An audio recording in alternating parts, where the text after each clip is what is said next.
What is up, everybody? Welcome back to the Baseball Now podcast. I'm your host, Mason Bragan, joined by Steven, as always. And it's a special day today. It's Steven's birthday. Oh, come on, dude. So wish him happy birthday in the comments. Thank you, everybody. Good to be Steven, how old back are you on. turning? Get the dinosaur memes ready. I'm turning 26, guys. And then everybody comments dinosaurs. He's Yeah, a right. fossil. I'm a fossil already, dude. I'm already grown gray hair on the side. No, not yet, not yet. I'm First in off, my prime right now. First off, I want to say sorry for the late episode, everybody. Yep. Yesterday, Monday, was a tough day for schedules for both me and Steven. And it's late tonight on Tuesday when we're recording it. But hopefully we can start to work out times when we're both more readily available, because we want to want to bring you the freshest news in the MLB every week as quickly as we can. So that's what we're doing tonight. We're not really going to recap the week. We just want to, you can see by the caption right down here, Baseball Lockout Looming. We're going to talk about the CBA proposals that are happening. It's been a hot mess, to say the very least. I think the first proposal came out like the 26th or 27th of May, I think was when the first one came out. And I think we mentioned this when we worked together yesterday. I think, like, for the most part, I liked it. I think a lot of the things that were presented in this first proposal, I think, were mostly beneficial for both sides. I know we talked about like the salary cap with each other and the salary floor. But I think there are a lot of other aspects with like how the revenue is split between players and coaches, and like the office, ballpark revenue, that type of stuff. I think all that is great. My favorite thing about that original proposal was no blackouts. I think that would be a fantastic change, as well as like evening out how much money is actually being sent to each like area, because smaller market teams like the Rockies, for example, it's like they have a much smaller broadcast budget than larger market teams like the Dodgers. So I think that side, or that part of the proposal, I think was very good, just like having it equal all across the board for everybody, no blackouts. I think that's I think it's better for the sport. I think that part of it for sure. Yeah. And because I don't know if we talked about this might have been one of the last things that we talked about when I was on here, was like the Broncos ownership buying 40%, 45% or 40% of the Rockies. And that was massive for, again, for those who don't know, I'm a Rockies fan. That's huge for the Rockies, especially because the Rockies have been like in debt with the TV deal because they lost it, I think, in 2021 or 2022 when they lost AT&T Sportsnet. And then you had the Arenado contract that you're still paying, which fortunately it's over now. But now we have, Chris Bryant on the books. And so we're having to deal with that. But with this idea that the players are presenting, I like it. It evens out the playing field for not just for some teams, for everybody. But yeah, man, it just, we want to see teams start spending more. And I told you specifically yesterday, the Pirates, man, like, you have arguably the greatest pitcher on the planet in Paul Skeens. You want to see Pittsburgh win. They have not been in the playoffs since, I believe, 2014. Yeah. If I'm not mistaken. I think that's right. So that's over 10 years, and it's already one of the longest postseason droughts in baseball, if not the longest. And so you really want to see him win, and you want to see the ownership there spend money, which fortunately they did. And the Pirates are hanging in there, which is great. But it just, like, you don't want to see teams like the Pirates just spend a little bit and just try to be competitive. You want to see them try to beat out the Dodgers. Of course, I know it's very hard, or like the Yankees. But you want to see teams not just spend a little bit of money here just so that we can make the playoffs. You want to try to go to the World Series, not like, okay, we're just playing for a wild card here. And that's what makes baseball exciting. You want to see a team do their darndest to try to get to a World Series, to a championship, and win that way. And I know there's going to be fans out there that say, oh, they bought the championship. Well, the purpose of a team is to try to win a championship. And you have to do that. You have to spend a lot of money. Exactly, for sure. Yeah. Yeah, I mean, just like looking, I think these are most of the, according to sources, some things that are like in the original proposal. It has changed, I think, drastically in the last week. But so, like, this is the original proposal. Like removing CBT penalties. I think and like removing the CBT or like changing the CBT threshold, I think that's good for the sport. At least like from the player side, I'm not sure how much that affects other things. I think that could lead to like a salary disparity by getting rid of it. But I think almost removing it might encourage other teams to spend money because it's like we're falling behind, kind of a thing. I think if that happens, another like increasing the major league minimum salary to $1.5 million next season. So that's an increase of over $300,000. It currently sits at $780,000. Yeah, I mean, I think another thing is eliminating qualifying offer.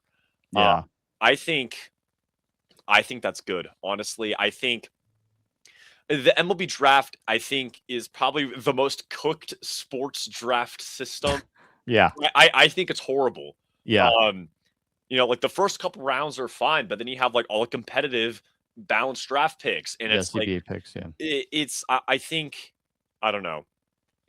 I think they're dumb. Like be honest. I mean, I kind of like it just because it's like they call it balanced, but I mean, I don't know if this will be a discussion. Maybe it has in the past, but I've said this, and maybe we talked about this like a year ago when we were getting ready to start this thing up. But I think that they need to introduce and bring. I want to say that they used to have this years ago, but they should have introduced to where you can trade draft picks, like any draft pick. And I think that would make this like the draft much more fun, because if you look at all the other drafts, arguably baseball is one of the most boring drafts, because once you get past the first 10 picks, 15 picks, then it's kind of a snooze fest. It's like, okay, you never heard of this guy. Where if you trade, it's much more exciting. Like, you can like, so in the draft, for those who don't know, there's almost like lotteries and all that. There's money allocated toward that pick. And sometimes you can save money on a like first round pick for a second round pick. And we see that in baseball a lot, which I do like. But also, I think it'd just be much more exciting for people to watch the draft and say, hey, we can we can trade a pick and save even more money. And then it makes shockwaves in the sport, where baseball, you don't have trading picks where, and I think, lottery, I'm okay with the lottery. I'm okay with it. I know some people don't like it. I'm okay with it, because ultimately the idea was to stop teams like the Oakland Athletics back in the day, when they were basically losing on purpose. And in some ways they still are, with under their ownership. They really don't care about winning. So I like the idea of the lottery. Again, I kind of miss the old draft rules where, whoever finishes the last, you automatically get the number one pick. I do. I mean, it would have been nice for the Rockies to get the number one. I definitely think pick this that year, should still be a thing. I think regardless of how you implement a lottery, I think that needs to be a thing in every professional sport. If I'm not mistaken, Mason, in the last 2 or 3 years the lottery has existed, the worst team that had ended the season, I don't think have yet to win the number one pick, because last year, again, the Rockies were the worst team in baseball. They were not even close. I think they had the sixth pick of the draft. Yeah, the sixth pick. And then I mean, if you want to think, the 2025 NBA draft, it's like, why did the Mavericks of all teams? Exactly. And I'm just like, I think keeping the first pick for the last place team still needs to be in place. So like the bottom two teams, then you can lottery from there, because there's no way, like, yes, we clearly saw it, in 2025 NBA season, the Mavericks started tanking after they traded Luka Doncic. Very obviously they started tanking to try and get as close to like land in the lottery. But I'm just like, they weren't the last place team that year. I'm pretty sure it was the Wizards who've been the last place team for many years. It's same thing happens in baseball, where the Rockies were the last place team last season. They didn't get the number one overall pick. And I think, teams that are the worst teams need those picks so that they can have young players to raise up in their farm system quickly. I mean, and I think one thing I've been thinking about this a lot. It's the MLB draft is not like the NHL or NBA draft. Or sorry, the NFL draft. Yeah, the NFL or NBA draft, where it's like that number one pick is probably going to be a starter. Already. Exactly. And it's like that's not how it works in baseball. And I think that's something that a lot of people tend to overlook, I think, in the draft. It's like, I think, for example, it's like Ethan Holiday, who was drafted by the Rockies, this last MLB draft. He's still in AAA. Or single A. He's still in. Yeah. My point exactly. Yeah. Well, bad news, I thought he was in AAA. Bad news, though. Like, again, for those who are listening or watching, if you follow us at Rockies Now, if you saw the recent post, I'm not sure if you saw this, Mason. Maybe not. It's just because it's like the feed is so crazy out there on Instagram. The algorithm is horrible. Oh, yeah. But Ethan Holiday's out for the year with, I believe, a foot injury, and Oof. they just resting that. So he's out for the year, which sucks because it's just like he was having a great start for Fresno, who was like the Rockies single A team. Yep. So he's out for the year, and he had such a great start. I'm like, dude, this is the guy that's going to save us, and then he's out for the year. So it's just injury bug here in Colorado. But yeah, no. One team I was going to mention that again iterates that maybe there is somewhat of a problem with the current draft way, or maybe they still keep the draft, but maybe switch some things around. Maybe have a lottery for 5 on down. I don't know, 5 to 10 or whatever it is. The Guardians, when they got Travis Bazzana, the Guardians had the number 1 pick, but guess what? They were like in the ALCS the previous year when they played, I believe, the Yankees or something like that. I think it was either the ALDS or ALCS, but the Guardians were like great. They were really good. And here, yet they had the number 1 overall pick. I'm like, that's not necessarily fair for some of the other teams that are like need a number 1 pick. Exactly. And like the Reds, like I think they have either the number 1 or I think it's the White Sox and the Reds. I think have the top 2 picks, if I'm not mistaken. Again, Rockies are at number 10. Again, I'm biased. I drink the purple Kool-Aid here in Colorado, but the Rockies have the 10th pick in the draft. I'm like, that's not necessarily fair for the Rockies because exactly. it's just like we have it's just by that point. I mean, I'm not saying whoever we're going to get at 10 is going to be a bad player. We've seen players go 1-1 and their career never pans out. I mean, that's baseball. Yep. Again, you mentioned it, Mason. You have several years to go up through the minor league system. Now, in some cases, like a Paul Skeens or, Mike Trout, it only takes them a few months to a year at most to get up. Yeah, exactly. But, it needs to be fixed. Brings up a good point. We're just like, I just started over my road to the show journey in MLB The Show. And it's like the amount of time it genuinely takes to work forever. Like, I'm sure the process is obviously sped up a little bit for the sake of the gameplay. Yeah. Like, I'm sure, but it's like, unless you're playing like on baby mode and you're hitting 800, 10 games into the season kind of a thing. Your coach says you're doing great. What do you mean I'm doing great? I'm the best player in the entire planet. What do you mean I'm not getting a call up to AAA or the big league roster? It's like like when you're playing a game that good, it definitely feels like that. It's like, and I'm sure there are plenty of players who feel like that. Maybe they're absolutely raking in single A, in double A, in triple A. And it's like they're not getting that call up. And I think there's just MLB, I think. I don't know, professional baseball, I think just because of how far down farm systems go is just, it's a hot mess for players who are trying to get to the majors. Yeah. I mean, just like, again, it's like only 2% of like college and high school players actually make it to make it on in a system, like at any level. Yeah. And it's like even less percent actually get to play in the majors. Yeah, it's like 1%. Yeah, exactly. It's like, so we see all these names, and it's like I've kind of seen a few names that are like, at the top like college and high school prospects that are going to go, get drafted come draft time, and I'm just like, these guys probably not getting to see them in the MLB, until like 6 years from now. You know what I mean? Yeah. Like it's like, they might be the best team, whatever school they play at, but it's, you're not going to see them in the MLB for a few years. Yeah. And I think what makes it worse is I'm just like, my favorite thing, and I'm looking at a report from ESPN here, Alden Gonzalez writing, this is my favorite thing, MLB PA negotiator sees clear distance between two sides of CBA. So the MLB PA and the MLB are totally split here.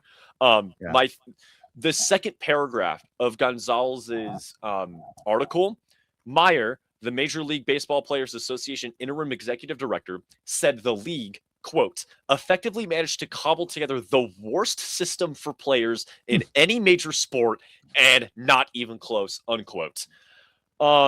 Which I think is ridiculous. And I'm just like, every sport goes through this. Like they reach these agreements for for however long it's going to last, kind of a thing. And the fact that we're seeing the MLB just throw out the window any consideration for what the players need as professional athletes. Now, I mean, you could spin this around and be like, well, professional athletes get paid way too much money. Agree to disagree. But it's the MLB proposed. So this is like what the MLB gave to the MLBPA, a strict cap and floor system that calls for a 50-50 revenue split with players, and will begin with a range. And this is my least favorite part. The range for the Florida cap, $171.2 million to $245.3 million. That is not even $100 million of breathing room. Which is ridiculous. And I'm just like, Steve, we were talking about this at work yesterday. It's like for players like Shohei Ohtani, whose contract, like yearly salary gets absolutely spiked this next season. Like he's only making $2 million this year, and he gets a large portion of his contract next season. It's like that's a hot mess for teams to deal with. Yeah, Padres with Xander Bogaerts too, 11-year deal. I mean, like Juan Soto on the Mets. I mean, you've Dylan Cease, who signed a ridiculous contract with the Blue Jays for 7 years this last offseason. It's like I understand, and I think I know a lot of people say it's good for the sport. I'm more on the side of I think a floor is better for the sport than a cap is. I'm definitely on that side of the argument. Now, I'm not saying a cap is a bad thing. I think wherever we place it, I think could eventually be good. But we can't put the cap on players who are already making well over that. I think that's kind of what this proposal from the MLB is looking at. And I think we look at a player share for this season. This is Meyer, the interim executive director of the MLBPA. The player share for this season is projected to be well over 50%, using MLB's definition of revenues and what counts against the player share. And Meyer says this: had MLB's proposal been placed in 2026, players would, we estimate, lose $500 million. So, like, collectively, every player who makes a salary will lose collectively $500 million. Which, in terms of revenue for players, I think it's ridiculous. Now, again, sadly, professional sports is a business. Sadly, I think a lot of casual fans of any sport don't understand that it's a business. I mean, we see that with the recent NFL signings. You know what I mean? Like Myles Garrett going to the LA Rams for just 2 draft picks. And it's funny. And Jared Verse. Sorry, Jared Verse and 2 draft picks. Jared Verse, I think, got to Cleveland today. It's so funny. To see all the Browns fans like, oh, here we go. It is in any sport. The organization is just trying to make money, which makes sense. They're a business, but it is so difficult. And what we're talking about right now, these CBA talks are so difficult to actually negotiate, sit down, figure out. It is I think I saw the current CBA agreement is a over 40-page document. It's 40 pages of rules, how the game is played, how money gets paid out, broadcasting rights, all those things. It's a 40-page document. So they have to write a new 40-page document to start the 2027 season. And I think the biggest problem is really it's the 50-50 split in tandem with the salary cap that I think is the problem.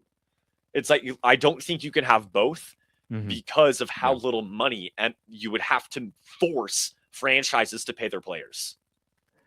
I mean, the NBA, I believe they have a salary cap. NHL, I think they also have a salary cap. Almost every single sport out there, even the NFL, has a salary cap. Baseball is the only sport that doesn't. And like I said yesterday, baseball is a completely different sport. It's different. It's just the markets are different. Like every single sport, every market is different. And that's what makes baseball unique. And I don't like it how some people want it to be like the NBA. In some ways, there are areas, but it's not the entire sport in general. It's and not to mention, Mason, this is going to hurt the fans more importantly, because baseball is at a very good spot, arguably one of the greatest spots that it's been in decades. For sure. Probably since the steroid era. And I was talking with Sarah on our Rockies Now podcast last Thursday about this, and she says the only way that baseball is going to be able to get fans back when the lockout hopefully is over, is to basically like find a way to bring the fans back by either bringing back the steroid era or juicing the baseballs like they did in 2019. Because ultimately it's just like, no, I do, however, do have some optimism that fans will come back.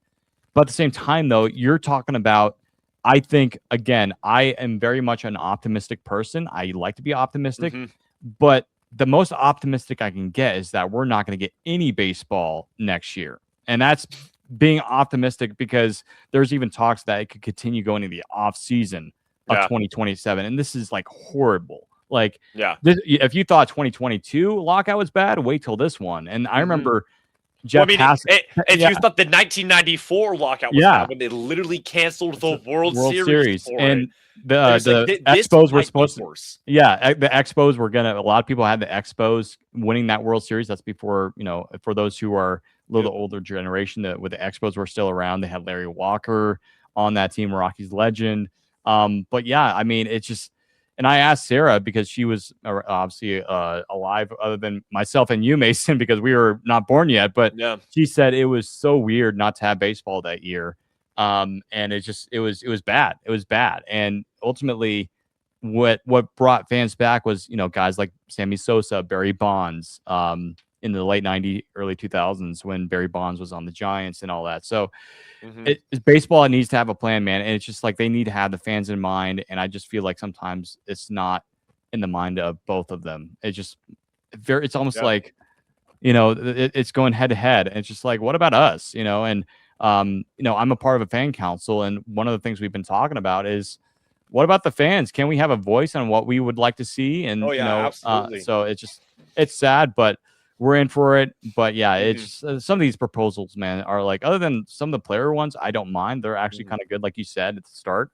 But it's just like, what is this? It's just like you're not moving the needle whatsoever. Exactly. I think the only proposal from the league itself that I like is that media broadcasting rights one, where the league's proposal calls for teams to share all local media equally.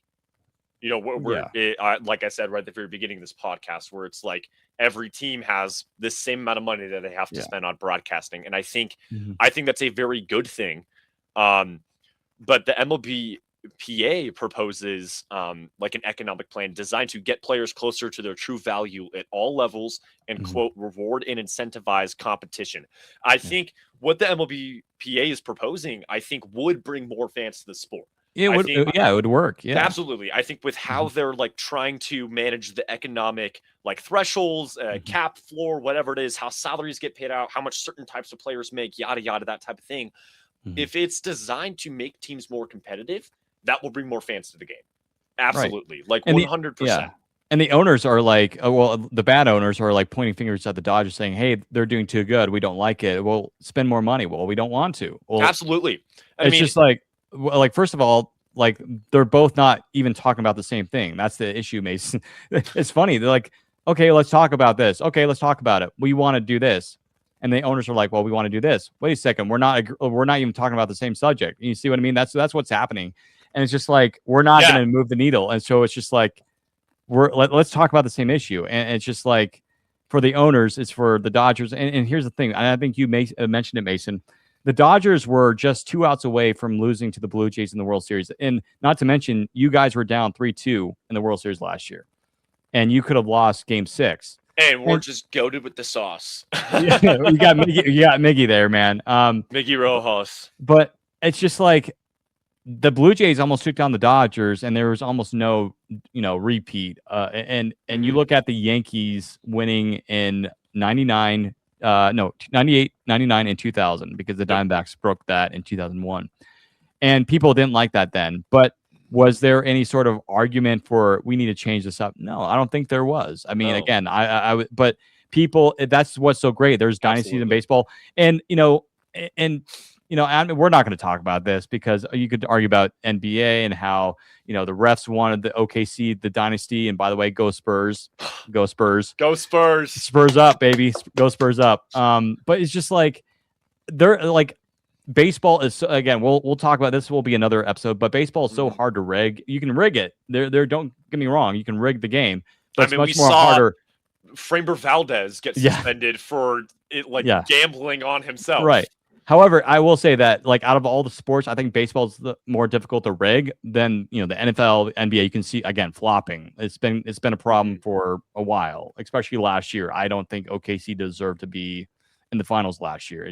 That's how bad the flopping was. And then finally this year, especially in the playoffs, the refs opened their eyes and said, yeah, this is a problem. But yeah, no. But anyways, going back to what we were talking about, yeah, man, it's gonna suck for the sport to not have baseball next year, because you can read the reading on the wall. And I think 2022 was more of like, hey, we want to play baseball. We'll wait till 2026, 2027 to talk about this. And it's almost like, you know, something. Like, I remember when the lockout ended, I had a feeling that something bad could happen. Like, they put it on hold, and now we're in the gritty of things, whatever you want to call it. It's just, here we are, and it's just it's going to be an all-out war. Fortunately, this is going to be the last CBA for Rob Manfred negotiation, so he'll be gone after 28 or 29. So but both sides, dude, like, especially with the whole thing with the former MLB president Clark, what an idiot. I mean, it's just, both sides are just, they have bad guys on both ends. I hate saying it, because I mean, I'm sure they're great people in person, but it's just like we want to see guys that actually play the game. And I know you have the MLB PA who are actually players. I understand that, but some of these guys, Mason, from what I've seen on the list, never played a professional baseball, never played the major league. Like, what are you doing on the board then? Why don't you have the actual players who play the game right now? Like, I think Garrett Cole is on that. Like, why not have him have a say rather than Tony Clark, who I don't think even maybe he did. Again, it's just it's going to be an all-out mess. But I think some enlightening news from the Players Association side of thing. I mean, Bruce Meyer, who is their like representative right now, says that the players have always been the most unified, and he says that it's like, I would argue. It is special that the MLB is the only sport that doesn't have a salary cap restriction. And where is it? I just saw. Hold on, where's the quote? This is what Alden Gonzalez of MLB writes in his most recent, like, June 1st article. MLBPA sees clear distance from MLB and CBA talks. He says, even if he did, talking about Bruce Meyer, the MLBPA is adamant that a salary cap won't fix it. The league is adamant that it would. So I'm just like, that's the difference, is that the players say, hey, this is not going to fix our problem by adding a cap on how much money we can make. The league is insistent it is. I think a lot of casual fans are insistent it is. And I'm on the MLBPA's side of this. And it's it's not the salary cap is not going to fix. It's not going to fix it. All the problems of the MLB. The owners see an uneven playing field, which I think is, I would agree, I think is existent.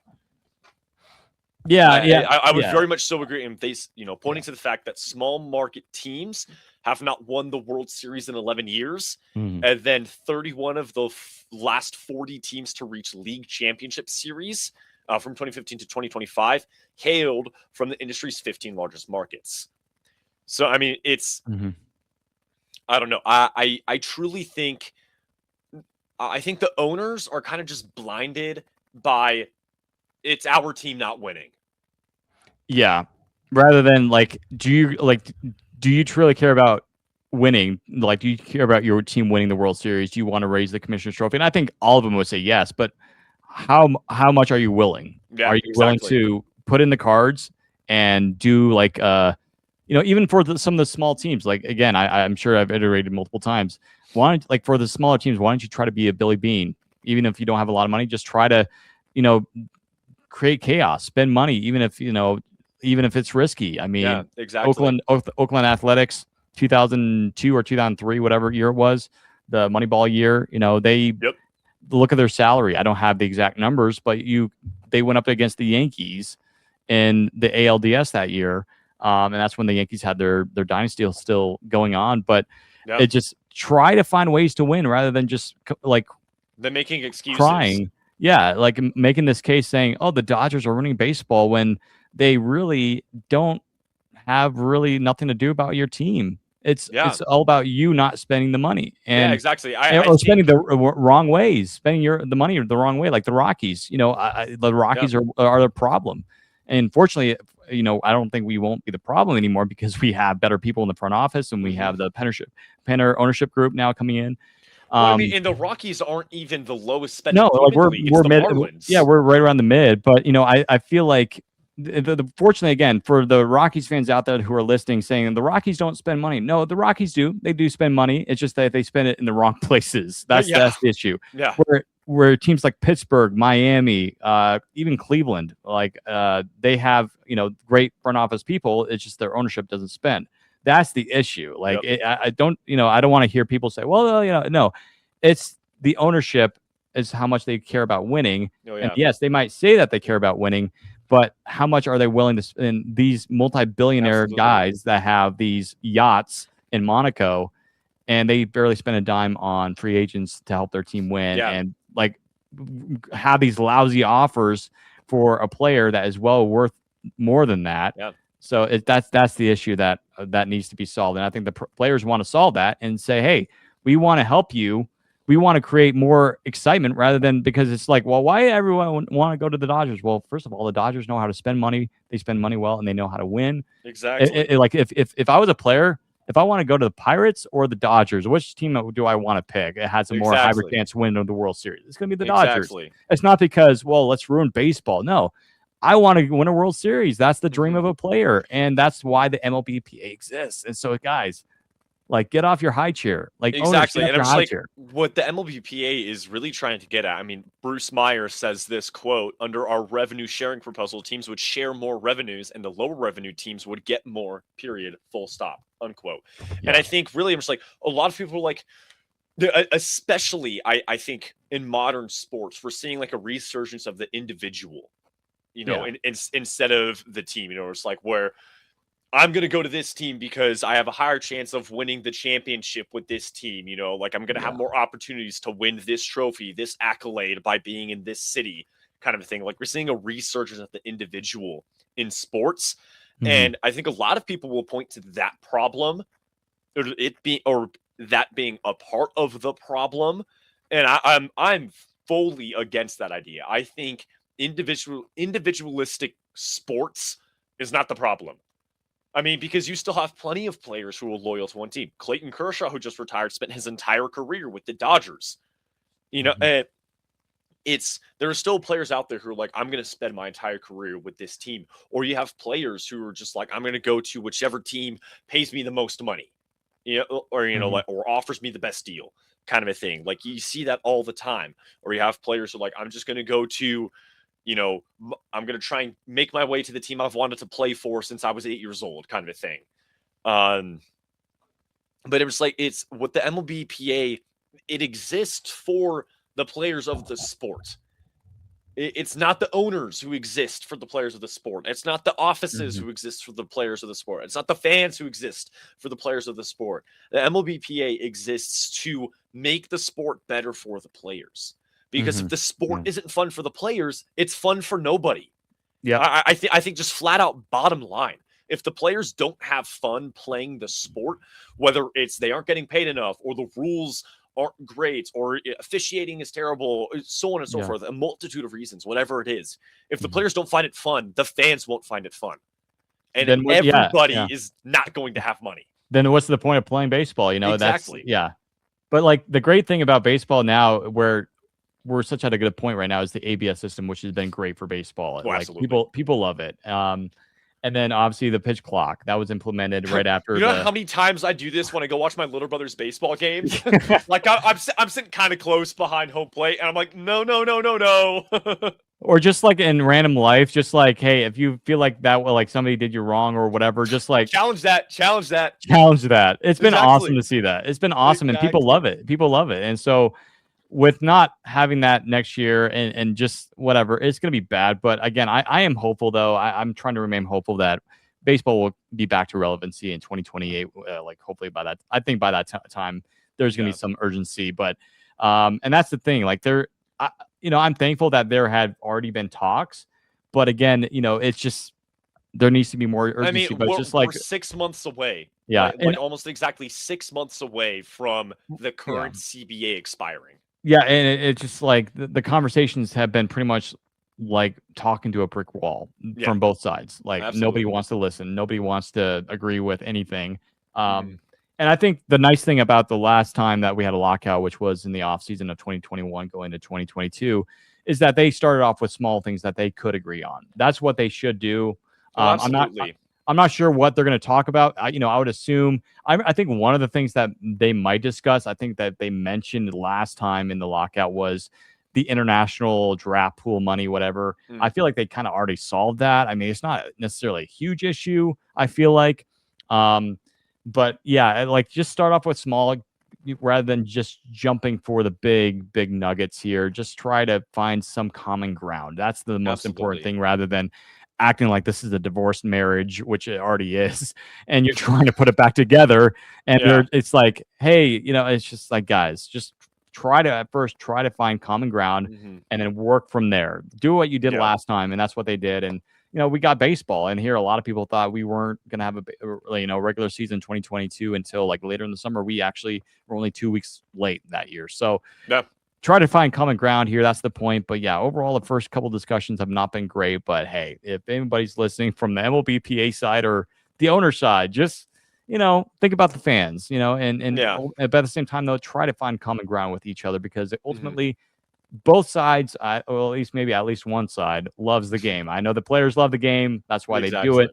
Owners, get your head out of your what Yeah, and yeah, get I mean, yeah get it out of your wallets. Like, come on yeah, yeah, now. yeah, out of your wallets or, whatever. I'm not going to say the word, but, get your head out of whatever and Yeah. get to work and talk to your players Yeah. and to the guys that actually know the sport, that play every day, that have families, that, and you look at maybe not the richest players, but some of the younger players that are just coming out of the minor leagues. Now, I don't think, correct me if I'm wrong, Mason, but I don't think the minor leagues will be affected by this necessarily. I could be Probably not wrong. too much. Not too much because I think the MLB minor league baseball has their own players union. I believe If so. I believe so, so they will not be affected. Which is fortunately it will not be affected because those minor league players they barely get paid enough, and a lot of them live in like small apartments, and so. But like for some of the younger players that are just getting called up, how bad it's going to be for them. Like some of them are going to have to basically go back from living into Yeah. a decent house to basically living on the street. I'm not saying it literally, but living in these, small Mhm. rundown apartments. It's just like that's bad for their families. It's just Yeah. like you got to think about the players' families as well. Exactly. Like, absolutely. I mean, I think, like Steven said, if anybody from MLB PA or MLB itself, you just so happen to stumble upon this humble podcast, Thank you. I first of all, thank you. Please share this with people. Yes. Second of all, I think the big thing is, I mean, like Steven said, it's for the owners. We need to stop thinking about the money. I understand it's a business. We're trying to run the business. Makes sense. Like at face value, it makes sense. But what the MLBPA is proposing works for the players, and it will make the game more fun for fans. Because if you don't have fans coming to your games, you don't have a ballpark, and you don't have money to pay players. You don't have money to keep Mhm. the ballpark going. You don't have money to run a franchise. I don't think we've ever had a franchise shut itself down because of money yet. We've Mm. seen franchises switch cities, change names. Like that's happened plenty of times across all the sports. I don't think there's ever been a franchise that has genuinely shut down.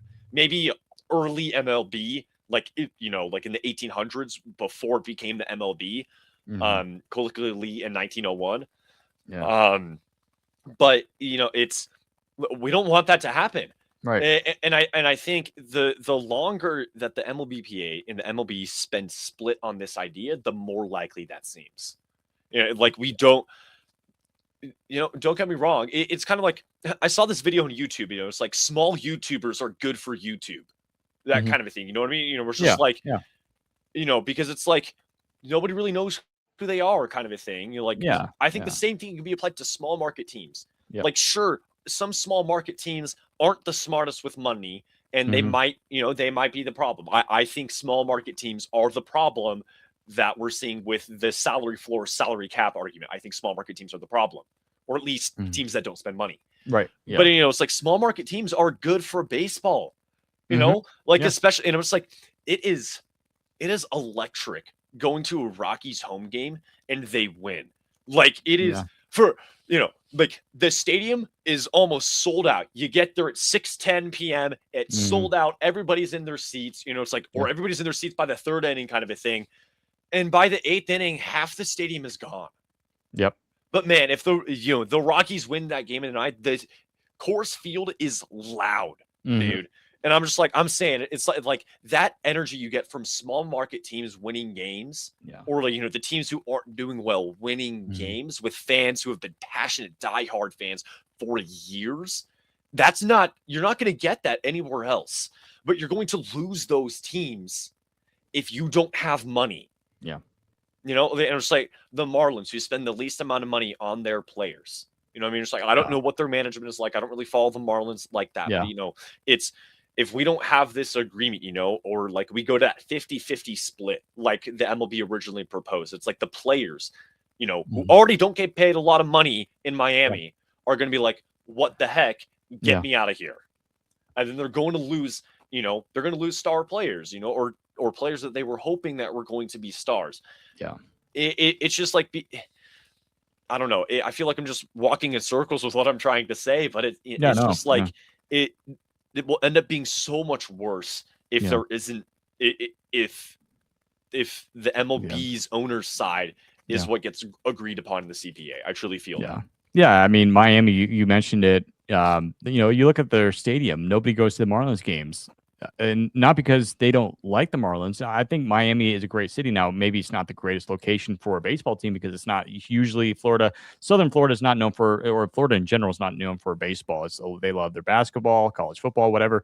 Yep. But even then, for those, who might be listening that, knows a Marlins fan from back in the day when the Marlins won the World Series, when they were brand new into the league, that once they were, called the Florida Marlins, there were fans that showed up, but it just, it's all about, does their owner actually care? Does he actually invest money? Does he actually, care about the team? If you build it, again, from the famous movie, Field of Dreams, if you build it, they will come. And if you build a good baseball team and you actually care about that team, fans will show up. Regardless, with the Rockies, fans will continue to show up despite the ownership because Coors Field, who doesn't want to go to Coors Field on a nice Friday night? Fun small market baseball. Yeah. Like the Rockies, for the most part, I think, outside of whatever the heck happened on Sunday, it's like the Rockies for, a lot of their seasons are a very fun baseball team to watch. Yeah. And that's why people show up. I think more than anything, I'm just like the vibes at Coors Field are great. I think it's one of those beautiful stadiums in the league. It's perfectly placed. And man, when I tell you those evening games and the sun comes through right behind left field, like man, it's beautiful. It's beautiful. And like, you look right past their Rocky. Like I could see it sitting right here at my desk. Like I can just see the shot, like right past Rocky's vision, sitting in the home run section, the sunset over the mountains right there. It's like, it's hard to beat. I wouldn't want to go to any other place to watch a baseball game. Yeah. And see, some teams have advantages like you do at Coors Field. You have great stadium, great fans, but it's just that ownership. And you feel for Pittsburgh. They also have a beautiful stadium, PNC Park, right off of the Allegheny River in Pittsburgh. It's one of the best baseball, it might, I know some people arguably could say it's better than Coors. I disagree. I think Coors, just based off of Rockies fans. Well, I mean, it's like San Francisco Giants. It's a beautiful ballpark. Yeah. Right off the bay. I mean, come on now. Yeah. That's a great ballpark. But yeah, it just, you feel for some of these smaller market teams. But yeah, I agree, Mason. Small market teams are great for baseball. And it just, again, I've said before, again, we're going to wrap up here in the next minute or so. But, one of my favorite World Series recently was 2023 when it was Rangers Diamondbacks, both small market teams. That was so exciting. I mean, probably not for you because your Dodgers got swept in the NLCS that year, but still, it was arguably a great World Series. Corey Seager, he hits that walk-off home run in Game 1. It was Adolis Garcia, but Seager tied that game. But yeah, that was a great World Series, dude. And people, and I think viewership was rather low which was kind of sad because I think a lot of people enjoyed it just because obviously, you had two small market teams and ultimately you want to see viewership. I mean, the Yankees and Dodgers the year after that was incredible. I mean, outside of the fifth inning of Game 5, but Game 1 was incredible with Freddie Freeman. Yeah, all-time baseball game. By the way, I think World Series 2024 Game 1, it needs to go in Baseball Game Hall of Fame. 100%. Like, I mean, even though I hate both teams. I mean, it was like.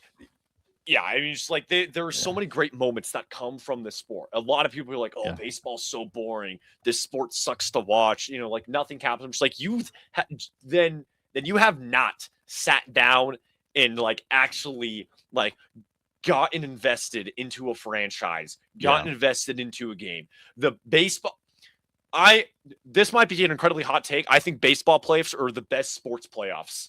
I think that might be a hot take, but I love all playoff sports. I'm going to say that NBA playoffs, freaking electric. NFL playoffs, also electric. NHL playoffs, come on now, it's loud. That is some incredible sports. But man, I don't think I get any more stress than I do from watching postseason baseball, and I'm just like, I love it. It's just about the game at the end of the day. It is really what it is. And I'm just like, it sucks to see that the PA and the league are disagreeing. But it's like, and I'm optimistic with you. I hope they work something out. I hope we don't have a lockout in 2027. I really do. Yeah. But it's just, it's looking bleak. It's looking bleak. Very bleak. But hang in there, folks. We're gonna go through it together. We'll be here with you guys. If it happens, we will all be in it together. We'll be here with you guys. Yeah, that is where we're going to wrap it up for today. I don't know when this episode will go live. It will be late. Again, sorry about the late posting if you made it this far into the episode. As always, don't forget to share, subscribe, all those things. Again, we're looking for people to help out, mainly just someone to run a couple social media pages, just because Steve and I don't really have time to do that. So if you're interested, reach out to Rockies Now or reach out to Steven, and he'll get you connected with me so I can get you some info, what I'm looking for on that. But that is going to do it for today. Again, thank you everybody so much for listening and watching, and we will see you guys next time. Peace out.